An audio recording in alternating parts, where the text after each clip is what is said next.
토요일에는 우리 기도에 대한 말씀을 나누고 있는데 오늘 본문에도 기도에 대한 구절이 있어서 그 말씀의 묵상을 좀 나누려고 해요. 잠언 말씀 묵상 잘 계속 하고 계시는지 모르겠습니다. 하면서 점점 잠언이라는 책이 재밌게 느껴져요. 예수님께서 많은 말씀을 가르침을 비유를 들어서 말씀하셔서 제자들이 늘 예수님 말씀하신 후에 주님 왜 비유로 말씀하십니까? 이게 무슨 말씀이십니까? 자꾸 묻잖아요. 예수님께서는 들을 귀 있는 자는 들을지어다 그렇게 말씀하시는데 이렇게 수수께끼 같은 말씀으로 우리들에게 들려주시면은 말씀에 관심 없는 자에게는 이게 아무런 미닝이 없습니다. 그냥 그런가 보다 하고 넘어가는 거죠. 근데 말씀 사모하는 이들은 이 말씀 속에 담겨져 있는 수수께끼를 푸느라고 자꾸 골몰하게 되는 것 같아요. 이게 도대체 무슨 말이지? 왜 이 말씀을 하시지? 근데 그 시간 자체가 정말 귀한 묵상의 시간이고 하나님과 교제하는 시간 같이 느껴져요. 그 묵상하는 시간 동안에 마치 칡뿌리 캐듯이, 옛날에 해보셨는지 모르겠습니다만 산에 올라서 칡뿌리 하나 이렇게 발견해서 끌어당기면 그냥 계속 나오잖아요.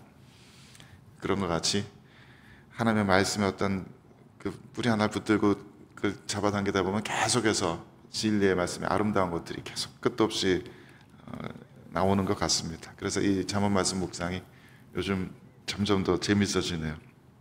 오늘 8절 말씀에 이렇게 되어 있어요. 꺼졌습니까? 악인의 제사는 여호와께서 미워하셔도 정직한 자의 기도는 그가 기뻐하시느니라 이렇게 되어 있습니다. 악인의 제사는 여호와께서 미워하신다. 여기서 제사라는 것은 하나님께 드리는 오퍼링, 희생 제물을 말씀하는 거지만 동시에 유대 사람들의 종교 행위를 가리키는 것이기도 하죠. 유대 사람들의 예배 방식이 여러 가지가 있습니다만 절기를 지키는 것도 있고 성전에 올라가서 기도하는 것도 있고 성전에서 저렇게 제사 드리는 것도 유대 사람들의 예배 방식입니다. 그 중에서 이 제사가 차지하는 비율이 굉장히 컸죠. 악인의 제사를 여호와께서 미워하신다라는 말은 악인의 종교 행위를 하나님께서 미워하신다라는 말과 같은 말입니다. 악인이 세상 속에서 막 악을 저지르고 하나님 앞에 나와서 무슨 절기를 지킨다, 예배를 드린다, 제사를 드린다, 하나님께서 참 미워하시는 일이다. 근데 저번에도 말씀드린 적이 있습니다만은 여기서 미워한다라는 단어가 토해바라는 단어인데 좀 부드럽게 번역된 것이고요. 성경의 많은 부분에서 저 단어를 가증히 여긴다라고 번역되었습니다. 악인의 종교 행위는 여호와께서 가증히 여기신다, 역겹게 여기신다, 아주 싫어하신다라는 그런 말씀입니다. 그러니까 그 단어가 저번에도 말씀드린 것처럼 새겨 만든 우상을 하나님께서 가증히 여기신다, 저 단어를 썼고 간음하는 것을, 또 동성끼리의 성관계 갖는 것을, 수간하는 것, 짐승과 관계를 갖는 것을 가증히 여기신다라고 했습니다. 하나님께서 악인의 종교 행위를 얼마나 끔찍히 싫어하시고 가증히 여기신다라는 것을 저 표현을 통해서 알 수 있습니다. 이사야 1장 말씀에 이렇게 되어 있습니다. 이제 11절부터 읽어봅시다. 시작. 여호와께서 말씀하시되 너희의 무수한 재물이 내게 무엇이 유익하뇨? 나는 순양의 번제와 살진 짐승의 기름에 배불렀고 나는 숫송아지나 어린 양이나 숫염소의 피를 기뻐하지 아니하노라. 너희가 재물을 세크리파이스를 막 가지고 오지만 그것이 나에게는 유익한 것이 없다. 그러시면서 그 뒤에 또 이렇게 말씀하십니다. 시작. 내 마음이 너희의 월삭과 정한 절기를 싫어하나니 그것이 내게 무거운 짐이라 내가 지기에 곤비하였느니라. 너희가 손을 펼 때 내가 내 눈을 너희에게서 가리고 너희가 많이 기도할지라도 내가 듣지 아니하리니 이는 너희의 손에 피가 가득함이라. 하나님께서 때로는 우리들의 예배, 우리들의 종교 집회를 기뻐하지 않으십니다. 우리들의 손에 피가 가득할 때, 우리들의 삶에, 지나온 삶에 악의 열매들이 가득할 때 우리들의 종교 집회를 기뻐하지 않으십니다. 우리들의 종교 집회에 지치시고 우리들의 기도를 듣지 않으십니다. 그리고 이어지는 16절에서 이렇게 말씀하십니다. 시작. 너희는 스스로 씻으며 스스로 깨끗하게 하여 내 목전에서 너희 악한 행실을 버리며 행악을 그치고 선행을 배우며 정의를 구하며 학대받는 자를 도와주며 고아를 위하여 신원하며 과부를 위하여 변호하라 하셨느니라. 하나님께서 기뻐하시는 저런 일들 가운데는 종교적인 행위는 별로 없습니다. 아마 스스로 씻고 스스로 깨끗하게 하는 게 종교 부분과 조금 관련이 있을까요? 나머지는 악한 행실 버리는 것, 행악을 그치고 선행을 배우는 것, 정의를 구하는 것, 학대받는 자를 도와주는 것, 고아를 위해서 변호하고 또 과부를 위해서 간구하는 것, 그런 일들을 할 때 주님께서 우리들의 기도를 들어주신다. 우리가 중보기도회라고 이렇게 모였지만 우리들의 지나온 삶에 악한 일들이 가득할 때 우리가 올려드리는 기도는 전혀 하나님 앞에 상달될 수 있는 기도가 아닙니다. 우리의 기도가 주님 앞에 상달되려면 우리의 삶이 저런 일들로 채워져야 한다는 것입니다. 행악을 그치고 선한 일들로 가득 채워져야 합니다. 그것을 다른 말로 하면 오늘 본문 8절 말씀처럼 여호와께서 정직한 자의 기도는 기뻐하신다라는 말씀입니다. 우리말로는 정직한 자라고 했지만은 거짓말하지 않는 거, 솔직한 거 얘기하는 게 아니라 the righteousness, 의인 말합니다. 의인의 기도를 하나님께서 기뻐하신다라는 이야기입니다. 야고보 사도도 똑같은 말을 했죠. 의인의 간구는 역사하는 힘이 크니라. 우리가 의인이 되어야만 하나님께서 우리들의 기도를 들으십니다. 우리가 의인이 되어야만 다른 사람을 위해서 중보하며 기도할 수 있습니다. 우리가 의인이 될 수 있는 길은 잘 아시는 것처럼 단 한 가지 뿐입니다. 예수 그리스도로 옷 입는 것 뿐입니다. 예수 그리스도를 말미암지 않고는 우리들의 기도가 주님 앞에 상달될 수가 없습니다. 스가랴 3장에 인상적인 환상 이야기가 하나 있습니다. 읽어봅시다. 시작. 대제사장 여호수아는 여호와의 천사 앞에 섰고 사탄은 그의 오른쪽에 서서 그를 대적하는 것을 여호와께서 내게 보이시니라. 여호와께서 사탄에게 이르시되 사탄아 여호와께서 너를 책망하노라. 예루살렘을 택한 여호와께서 너를 책망하노라. 이는 불에서 꺼낸 그슬린 나무가 아니냐 하실 때, 그 다음 페이지, 여호수아가 더러운 옷을 입고 천사 앞에 서 있는지라. 여호와께서 자기 앞에 선 자들에게 명령하사 그 더러운 옷을 벗기라 하시고 또 여호수아에게 이르시되 내가 네 죄악을 제거하여 버렸으니 내게 아름다운 옷을 입히리라 하시기로 내가 말하되 정결한 관을 그의 머리에 씌우소서 하며 곧 정결한 관을 그 머리에 씌우며 옷을 입히고 여호와의 천사는 곁에 섰더라. 이 스가랴 선지자가 환상 가운데 한 이미지를 보는데 대제사장 여호수아가 말하자면 하나님의 재판대 앞에 선 모습입니다. 여호수아는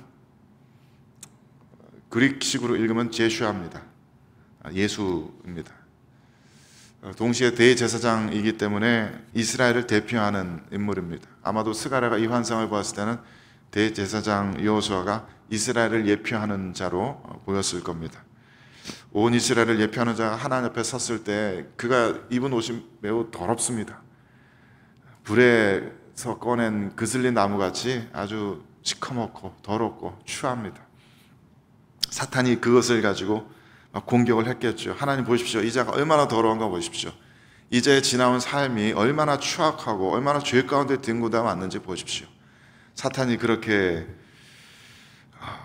고소할 때, 고발할 때 하나님께서는 오히려 사탄을 책망하시면서 내가 이를 예루살렘을 택하였다라고 말씀하시면서 이 더러운 옷을 벗기고 아름다운 옷을 입히라고 말씀하십니다.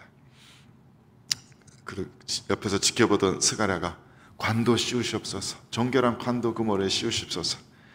그래서 그 얘기를 듣고 또 정결한 관도 머리에 씌우시고 깨끗한 옷으로 덧입히십니다. 굉장히 인상적인 환상입니다. 그 이전에는 마치 죄 가운데 뒹굴다가 바벨론 포로 생활을 하면서 죄 가운데 뒹굴다가 하나님 앞에 선 이스라엘처럼 또 늘 세상 속에서 죄 가운데 뒹굴면서 살아가다가 하나님 앞에 선 우리들의 모습처럼 하나님 앞에 참 초라하고 부끄럽기 짝이 없는 모습입니다만은 하나님께서 우리들의 더러운 행실의 옷을 벗기시고 깨끗한 아름다운 옷을 입혀주십니다. 그래서 우리가 하나님 앞에 설 수 있는 유일한 길은 깨끗한 의의 옷, 예수 그리스도를 옷 입는 것 뿐입니다. 로마서 13장 14절 말씀 읽어봅시다. 시작. 오직 주 예수 그리스도로 옷 입고 정욕을 위하여 육신의 일을 도모하지 말라. 어떤 분들이 잘못 이 구절을 인용하는 것을 몇 번 들었습니다만은 예수 그리스도의 옷을 입으라는 것이 아닙니다. 예수 그리스도로 옷 입으라는 것입니다. Put on the cloth of the Lord Jesus Christ가 아니라 Put on the Lord Jesus Christ입니다. 저한테는 이게 굉장히 끔찍한 이미지로 남아있는데요, 굉장히 그로테스크한 이미지 같이 남아있습니다. 예수 그리스도로 옷 입는다는 것. 고대 멕시코의 아즈텍 문명에서는 제사장들이 사람을 죽여서 인신제사를 바칩니다. 그 다음에 그 사람의 살가죽을 벗겨서 그것을 저렇게 옷을 입는다고 합니다. 거기서 출토된 저런 토 인형인데요, 얼굴에 뒤집어 쓴 거, 몸에 뒤집어 쓴 거, 색깔이 다른 피부가 사람의 가죽입니다. 잘 보시면 팔 밑에 또 하나의 팔이 이렇게 늘어뜨려져 있는 것을 보실 수 있을 겁니다. 그렇게 사람의 가죽으로 입어야만 신과 하나 될 수 있다고 믿었답니다. 저게 말하자면 신을 흉내내는 것 같은 모양입니다. 신이 인간의 모습으로 이렇게 오는 것 같이 자기가 제사장이 신같이 희생제물의 살가죽을 입어서 신처럼 신과 하나 되는 그런 모습을 보여주는 것 같습니다. 1년에 이틀을 제외하고는 하루도 빼지 않고 저렇게 인신 제사를 드렸다고 합니다. 그리고 그 희생제물에 사람의 고기를 먹었다고 하니까 참 믿을 수 없이 끔찍한 일이죠. 어디서 저 사람들이 저런 아이디어를 얻었는지는 모르겠습니다만 예수 그리스도로 옷 입는다는 얘기도 저한테는 저런 끔찍한 이미지로 남아 있습니다. 그냥 아름답고 복되기만 한 그런 이미지는 아닙니다. 예수 그리스도로 옷 입는다는 것, 우리가 의인이 될 수 있는 유일한 길은 예수 그리스도를 죽여서 그 예수 그리스도의 살가죽을 입어야 합니다. 예수 그리스도께서 우리를 대신한 희생 제물이 되셔야 하고, 우리가 그를 옷 입어서 그와 하나 되어야 합니다. 그의 피를 마셔야 하고 그의 살을 먹어야 합니다. 그래서 그와 하나 되는, 하나로 연합되는 신비 가운데 들어가야 합니다. 말하자면 예수님 인척하는 겁니다. 하나님 앞에 설 때 우리는 예수님의 살가죽을 입고 예수님 인척해야 합니다. 예수님의 흉내를 내야 합니다. 우리들이 살아가면서 예수님의 흉내를 내야 하고 하나님 앞에 예배 자리에 서면서 예수님의 흉내를 내야 합니다. 그것이 우리들의 예배, 우리들의 기도의 포인트입니다. 하나님께서 우리들의 예배를 보실 때는 그냥 사람 누구누구의 예배로 보시는 것이 아니라 예수 그리스도의 지체들이 모인 예수 그리스도의 예배로 보십니다. 우리들이 하나님 앞에 기도 올려드릴 때는 인간 누구누구의 기도가 아니라 예수 그리스도의 이름으로 올려드리는 기도이기 때문에 예수 그리스도의 기도로 보십니다. 그렇기 때문에 우리들의 기도, 우리들의 예배를 받으실 수 있는 겁니다. 요한복음 14장 말씀에서도 주님께서 이렇게 약속하십니다. 읽어봅시다. 시작. 너희가 내 이름으로 무엇을 구하든지 내가 행하리니 이는 아버지로 하여금 아들로 말미암아 영광을 받으시게 하려 함이라. 내 이름으로 무엇이든지 내게 구하면 내가 행하리라. 우리들의 이름은 가려져야 합니다. 우리들의 지나온 삶의 행실은 가려져야 합니다. 우리들의 모든 죄된 본성이 가려져야 합니다. 예수 그리스도밖에 없습니다. 예수 그리스도의 이름으로, 예수 그리스도를 옷 입고 기도해야 합니다. 우리가 그것을 의식하고 기도한다면 우리들의 기도의 내용도 말투도 어쩌면 조금은 달라질지 모르겠습니다. 예수님께서 기도하신다면 어떻게 기도하실까? 예수님께서 내 가족을 위해서 기도하신다면 어떻게 기도하실까? 예수님께서 내 이웃 성도들을 위해서 기도하신다면, 킹스턴에 함께 살고 있는 우리 이웃들을 위해서 기도한다면 어떻게 기도하실까? 우리는 그 마음을 가지고 예수님께 기도를 올려드려야 할 겁니다. 우리는 그리스도의 대리자처럼 작은 예수들로 이 자리에 모입니다. 한편으로 생각하면 굉장한 영광이기도 하죠. 우리가 무엇이길래 어떻게 우리 같은 자가 예수 그리스도의 마음을 받고 예수 그리스도의 눈으로 세상을 바라보며 예수 그리스도의 입술을 대신해서 하나님께 지금 이 세상이 올려드려야 될 기도를 올려드릴 수 있겠습니까? 우리 같은 자가 무엇이길래 그런 영광스러운 아름다운 일을 할 수가 있겠습니까? 우리를 기도의 자리로 불러주신 것은 하나님의 은혜입니다. 정말 귀한 특권입니다. 그리스도의 지체로 모여라. 그리스도로서 하나 되어서 기도하여라. 세상을 위해서, 너희들의 이웃을 위해서, 너희 가족을 위해서, 너희들의 인생을 위해서, 너희들의 영혼을 위해서 기도하여라. 내가 너희들의 기도를 예수 그리스도의 독생자의 기도로 받겠다라고 하나님께서 말씀하시는 겁니다. 그런 의미에서 하나님께서는 정직한 자의 기도를 기뻐하십니다. 오직 정직한 자의 기도만 기뻐하십니다. 오직 의인의 기도만 기뻐하십니다. 우리들 마음속의 모든 더러운 탐욕과 욕심들을, 어두운 것들을 다 버리고 예수 그리스도로 옷 입고 예수 그리스도의 이름으로 기도의 자리로 나아가십시다. 주의 거룩하신 성령께서 우리를 붙드시고 우리의 심령을 채우시고 우리들의 기도를 인도하여 주실 줄 믿습니다.